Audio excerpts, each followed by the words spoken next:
right, good morning. Hello, everybody out there. Oh, what's up, Miss Susie? This is early for you. And good day, Mr. Muddy. Hey, Brandy. Welcome, everybody. Thanks for joining. Good morning. It's a beautiful, what is it? Wednesday. Yeah, Wednesday morning. Thanks, everybody, for jumping on. Have a, what's up, Miss Mary? Top of the morning to you, Muddy. Hi, Mr. Unlock Awesome. Yeah, so thanks everybody for jumping on today. We're going to be talking about some fun and easy stuff for real. This is one word to remove from your vocabulary to change your life. Oh yes, that's right. One word to remove from your vocabulary to change your life. Um, yeah, so it's good times. It may not be what you think. Hey, good morning everybody as you're jumping on here. That's great. All right, let's get this party started, shall we? Oh, hey everybody, there you are. Okay, so there we go. Welcome everybody. For those of you who don't know, my name's Quinn Takei. I'm a doctor of Oriental medicine, licensed acupuncturist, Chinese herbalist, holistic health coach, and basically what I do is I support people in becoming happier and healthier and more fulfilled in all ways, really. Do that through a wide variety of different tools. A big one, of course, is acupuncture, Chinese herbal medicine, nutritional supplements, dietary changes, and a big one is lifestyle, and that includes perceptions. Really the mind and the body and the impact of how we think can't be underestimated. So yeah, I enjoy the opportunity to share some things that I've learned. Yes, thanks for inviting followers. Share some things that I learned just to help people live happier and healthier in all ways. Stress reduction, perceptions of who they are in the world, everything. So I invite you guys, please share this if you would like. Please do. On iPhone, swipe to the right and you can invite followers, and on an Android, you can swipe down and invite followers. All right. So, I do what I do. Here's just a little information. This is my clinic. This is the center, Natural Health Specialist. That's where we are right now. This is my physical address where I have the opportunity to work with all kinds of people and for all kinds of different ailments. And here I also work, this is my online business. This is the onlineholisticmedicine.com, which is where I have the ability, it's a platform to work with people all over the country, all over the world. All right, well, let's get to it. All right, so the one word that I want to share with you to really just remove from your vocabulary, it's probably not what you think it is. Well, let's just get to it. Here it is. All right. The word is toilet. Yeah. Get rid of the word toilet. Okay, I'm just kidding. I don't even know why. I don't even know why toilet. I think because part of me is an 8-year-old boy that has that mentality, and pretty much anything that has to do with toilets is funny. Okay. No, for real. So this is what I believe. Hey, hi Sarah. Thanks for joining. This is what I have come to learn, I believe, is that you are far more powerful than what you give yourself credit for. I believe being human and being alive, we have the power and the ability to define and redefine who we are. We have the ability to create our world. We really do. And I think so many of us, we really don't know that and we really don't do it. I feel like for the vast majority of us, we are passively waiting to see what happens in life. I think that we are, they say, like on the sidelines. We're not really invested in playing the game of life. We're kind of waiting to see what happens. We allow stuff, external factors, to define who we are. We are like the passenger. We're on the passenger. Hey, Catherine. We're the passengers. We're not like actively driving our car. So I definitely believe that, and I think as a result of that, you got all these external factors that are influencing us and molding us, and really we're misplacing so much, and we're not calling upon so much of the ability and the power that we are innately born with. And so one of those things, one of the really very powerful things that I have found to be true is the language we use and the words that we use.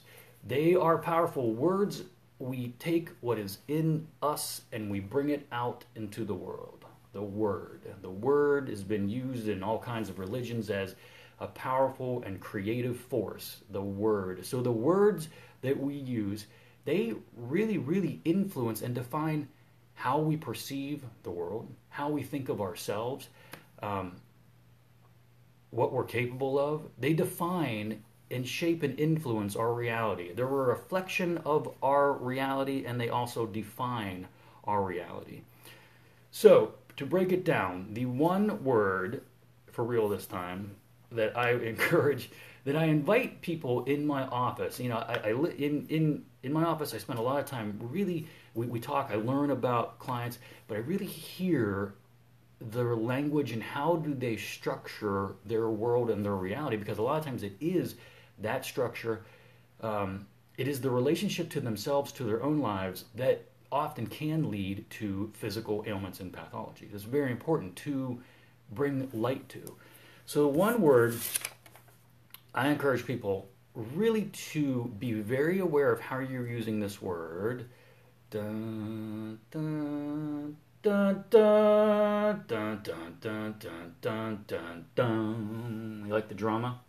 Hey, Joy, what's up? Yes, it's the word have, as in I have to. That's a weird word, isn't it? H-A-V-E, have. I'd like, as I'm thinking about this, like, did I spell this right? It just looks weird. Have. That's the word, as in, not like, I have a smiling face, as in, I have to. So it's a little technical misleading, but it's really not necessarily one word. I mean, it is, but it's really more of a phrase. All right, I have to. I have to. Man, how often do you say that, or do you hear this? I have to. I have to do this. I have to do that. I have to do this. I have to go to work. I have to do this. I have to go here. I had to go to the store. I have to. You know, so we use that word all the time. Really, we use it all the time. And the truth is that word is entirely, absolutely inaccurate. The truth is you don't have to do anything. I remember there's this great line that Morgan Freeman used, and I think it was from maybe Shawshank Redemption or something like that.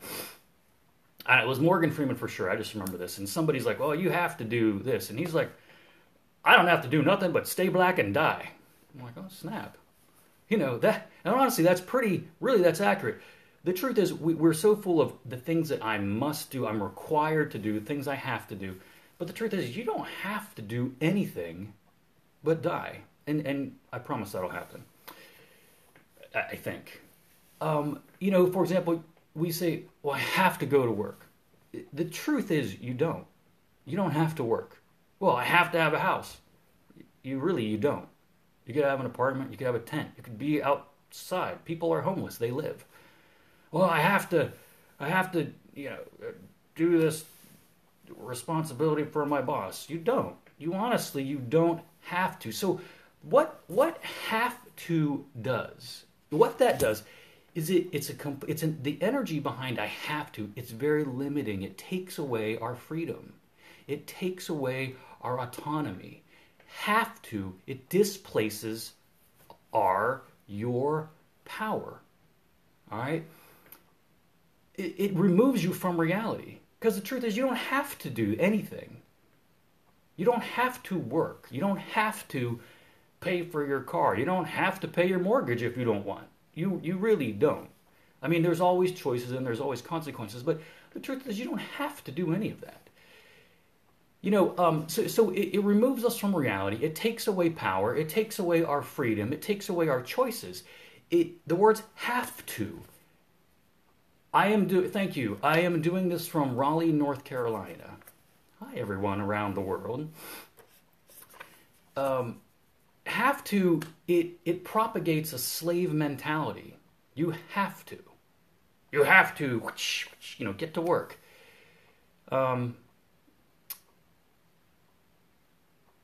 Why are you wearing a lab coat? Okay. All right, let's go. I am a doctor of Oriental medicine. Actually, this is my clinic. I'll be seeing clients later. I work with people, supporting them in health and healing. So that's what I do. So yes, I'm a practitioner, health practitioner. All right, but have to is, I use get to. Yes, thank you, Mary. I get to. So have to, one of the big things that have to does is it relieves us of our responsibility to our very own lives. Really, I think about that. Have to abdicate, it displaces our own responsibility to your life. You have to do this. In that, there's not an option of choice. It removes you from the responsibility to evaluate and to design and, yes, doctor of Oriental medicine. So have to removes us from our responsibility to step up into our own lives. It removes us from the accountability to our own lives because we're being forced to do something. The truth is, we're not. We have a responsibility to live our lives as we desire. So, it removes us from taking accountability and responsibility to live well. So, one of the things that I have all kinds of clients, and sometimes we always touch on emotions and how we perceive the world. But one of the big things I encourage clients to do, sometimes I'm like, and I'll give them homework. I want you to write down, and I ask them to tell me what in a dream world, what would you like your life to look like? I ask clients, dream big. Like put in paper, put it on writing. What do you desire for your life? What do you want your life to look like? If you didn't have to go to work, you didn't have to make a living, you didn't have to, how would you choose to live your days? For some people, the idea of dreaming big, of getting rid of the shackles, getting rid of these shackles of have to is very, very challenging. It is very, very scary. It is probably one of the most scariest but yet most important and rewarding things we do, to step into accountability of our very own lives, to give ourselves the permission to dream big and assume that power and responsibility to design and create what we desire. I see this a lot with the job. People that are working in these jobs that they hate, and it's literally sucking the life out of them. Literally. I have to go to work. Okay, I have to make money. I have to have my 2 cars. I have to fix my boat. I had this client the other day, and she works for a company at RTP here, and it is literally sucking the life out of her. I mean, literally. Her whole world is taking. She is giving. She has become depleted. Meanwhile, I'm hearing why she's working so hard, and she has to get a new car, which she doesn't have to. Her lease ran out. They have this house, this big house that they have to pay for their beach house. And really, I just blatantly asked her, as I do some people, I'm like, okay, let me ask you, is it worth it? No. She's really clear. Is it worth it? Is it worth it? Is working the way you're working, is it working for you? Is it worth it? No. But yet can't give up on that idea. Has a difficult time accepting that she has a choice in these matters, that we have a choice to redefine our existence, to define who we want to be in the world, how we want to be in the world. I tell clients all the time that something is going to control your life. Something is going to. Hopefully it's you. But in many cases, it's the job. The job, they fall beneath the priority list of all things. The job, or whatever it is. It could be your spouse, it could be whatever. But something takes priority over you, your health, your happiness. And a lot of times it is the job. The job makes it so I can't eat well because I'm too busy. I don't have time to be with my children because I have to do this, because I have to do all this stuff, and it prevents me from living the life that I desire. So it's a big step and a big responsibility to step into our power of saying, taking accountability for the choices we make and taking accountability for how we're living our lives. I invite clients to replace the word have to with a word that is way, way more accurate and much more realistic. Sound effects. Dun, dun, dun, dun, dun, dun, dun, dun, dun. I choose to. Because the truth is, this is far, far more accurate of a statement. You choose to go to work. You choose to have the house you have. You choose to live the life you live. You choose it. You ultimately do. Yeah, you bet. It's all in the reframing. And what choose, when you start to integrate I choose to, it does a lot of stuff. For one, it's much more accurate. It's reality. You are choosing to make things, to do these things.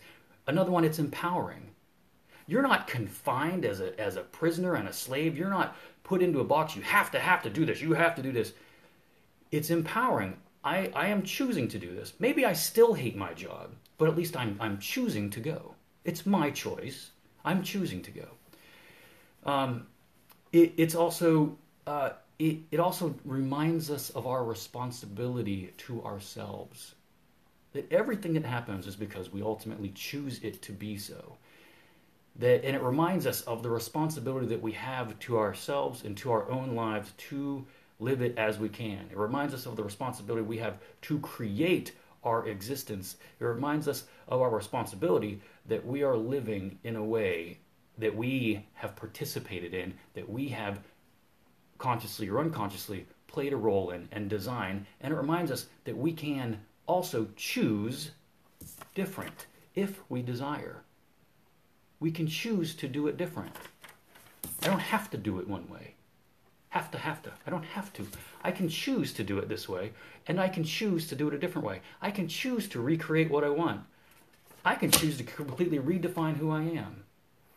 Man, in my office, I've had the opportunity to be with some clients and who I have had the privilege of being with and working with as they have completely redefined who they are.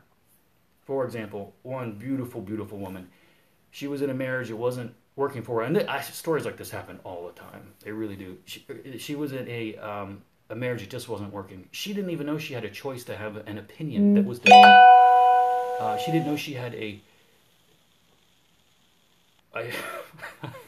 oh, my wife just told me I spelled choose wrong.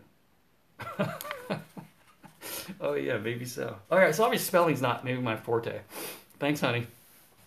She just messaged me. That's kind of funny. I can choose to spell bad if I want to, alright? I choose it. I don't have to spell. I don't have to use a good vocabulary, and I don't have to use good grammar and good spelling. I choose not to. Alright, so this woman, she was in a marriage that just wasn't working for her. Insomnia. I mean, so much.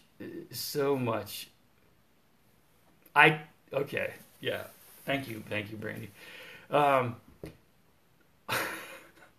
of funny. Anyway, yeah. Okay, so back to just an example of someone. Their whole life's not working for them. Their whole place in the world was not working for them. Their closest relationships were no longer working for them. Their friends weren't working for them anymore. Part of their spirit was pushing and pushing and pushing, growing and growing, pushing them beyond where they were before. And that's a whole scary world because growing means you're going into uncharted territory, redefining who you are. And I had the opportunity to work with her and support her through this process. Beautiful, beautiful process. Completely reinvented who she is. It is beautiful. Moved, changed her marital status, changed her occupation, changed her job, completely reinvented herself. And I've had the opportunity to work with a lot of people who they realize these have-tos don't exist, and they start to tear down the walls into the choose-tos. I'm going to make sure this anymore because it's so not right. But they choose to, and I can tell you, anyone that's gone through that process has never, ever regretted it. So I want to thank everybody for tuning in today and I invite you to step into the responsibility of your own life. Step into that. I look at life, it's kind of like a lump of clay. Like, okay, just roll with me here. It's clay, and gravity is always kind of working on it. And if you don't roll up your sleeves, if you don't get in there and design it, if you don't get your hands dirty, get in there and design and create your life, that clay. If you don't make something out of it, then gravity and time is going to work on it, and it's going to become this lump of crap. And that's what so many of us do. We sit back and we wait to see, well, what's going to happen with my clay? Let's just wait and see. I invite you, you start changing your language. You don't have to do anything. Step into the accountability. Step into creating your life. Step into choosing how you want to be. Roll up your sleeves. Design your life. Accept the accountability to you and to your own life. Take back your own power. And you can do it simply by, thank you, Brandy, thank you, simply by eliminating some of these words, the have to. So I invite you all to be really very, very mindful of your own thought. Do we really have to ask ourselves? First, we really have to ask ourselves, what do we really want? You absolutely do. I'm quite convinced so many of us, we don't ask ourselves, what do we want? What do we want? And I'm kind of sure if you don't ask yourself that, chances are you're not going to get it. So step one is gaining clarity of what is. I invite you all to really pay attention to the language that you use. Pay really close attention to the language that you're hearing other people use. And be very intentional with any time that you feel like, well, I have to go to the gym. I have to get up early to go to work. Change your language. I'm choosing to go to the gym. I'm choosing to get up early. I'm choosing to go to work today. Boy, it is such a shift in energy. It really is. Just even say it to yourself. Think about what you're going to go out and do whenever this is over. Well, I have to get my kids on the bus. Or I have to go to the grocery store. Reframe. I am choosing to get my kids on the bus. And I'm choosing to go to the store. Whatever it is. Feel how it feels. It's a completely different shift in energy. One is opening. One is creative. One is designing, whereas the have to is the exact opposite. It's narrowing, it's shutting down, it's imprisoning, it's stripping away our freedom. So there it is, folks. The number one word that I invite you to really pay attention to and to eliminate from your vocabulary in this sense is the I have to's, replacing it with the I choose to's. See what happens. Step up to the accountability of your life. It is yours. Something I tell clients all the time. If you do not take a stand for you, who will? If you do not take a stand for you, who will? Life is yours to live. It's yours to do what you want with it. I promise you, there's not as many have-tos as we desire. You can invent and reinvent and redefine what you want on an ongoing basis. And you should, because we're growing, we're changing, we need and we desire and we want different things. And without being aware of that and without asking ourselves the right questions, a lot of what's inside our hearts, inside our minds that we deeply desire and that what we need next goes by unnoticed. But we can choose to do different. So, thank you, everybody. I want to do this one in the morning so you can go out into your day-to-day just being mindful of this one thing, changing up your vocabulary, and pay attention to how you feel. Pay attention to what you notice happens then in the world out here and in the world in here. All right? Thank you, ladies and gentlemen. You guys have a beautiful day creating your life today. Actively creating your life.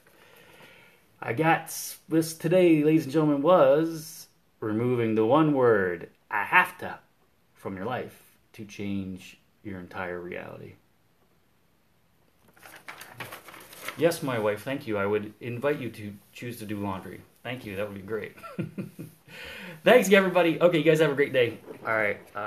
And peace out, Cub Scouts.